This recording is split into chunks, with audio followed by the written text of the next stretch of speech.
Հարգարժան նախագահ, հարգելի գործընկերներ, սիրելի հայրենակիցներ, հիշեցնեմ, որ մենք քննարկում ենք հեռուստատեսության և ռադիոյի հանձնաժողովի տարեկան հաղորդումը։ Ցավում եմ, որ պարոն Խաչատրյանը գնաց, պարոն Խաչատրյան, եթե լսում եք ինձ, նախանձում էիք պարոն Կոնջորյանին և տիկին Կարապետյանին, թույլ տվեք, ես էլ նախանձեմ ձեր ունիկալ կարողությանը, իմ մոտ ազնիվ տպավորություն է ստեղծվում գնալով և խորապես համոզվում եմ, որ եթե մենք նույնիսկ այս ամբիոնից քննարկեինք հիփոթետիկ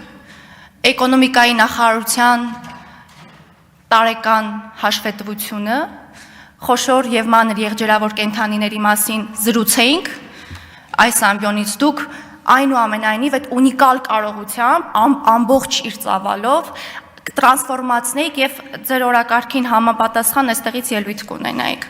Ես կզարմանայի, որ լսեինք այստեղ կանոնակարգման, վերահսկման, մեխանիզմների, բովանդակության պակասի, կոնտենտի պակասի վերաբերյալ, ցավում եմ, որ չլսեցինք։ Եվ պարոն Մինասյանը, քանի որ Գյումրիի մասին խոսեց, գայթակղությունը շատ մեծ է չանդրադառնալ այս թեմային։ Պարոն Մինասյանը շատ հետաքրքիր բան նշեց ականջը ծակող առնվազն ինձ համար, ասաց դուք Արցախի կորուստը ավելի թեթև եք տանում, ծանր չեք տանում այնքան, որքան Գյումրիի հաղթանակը, բայց այդտեղ մի կարևոր դետալ կար, ասաց ընդդիմության միասնական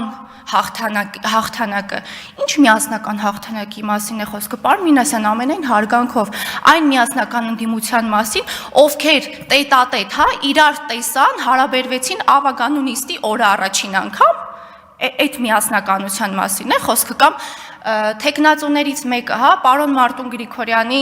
ներկայացուցիչը նշեց, որ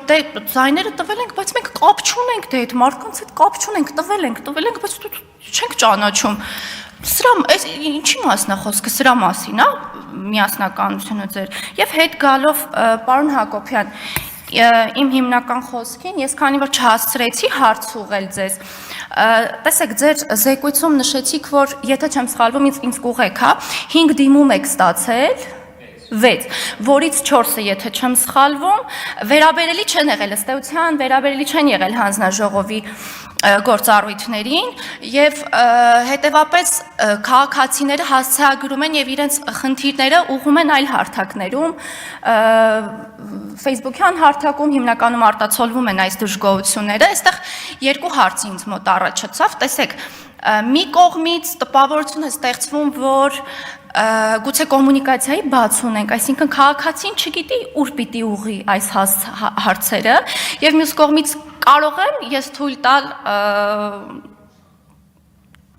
եզրահանգել, որ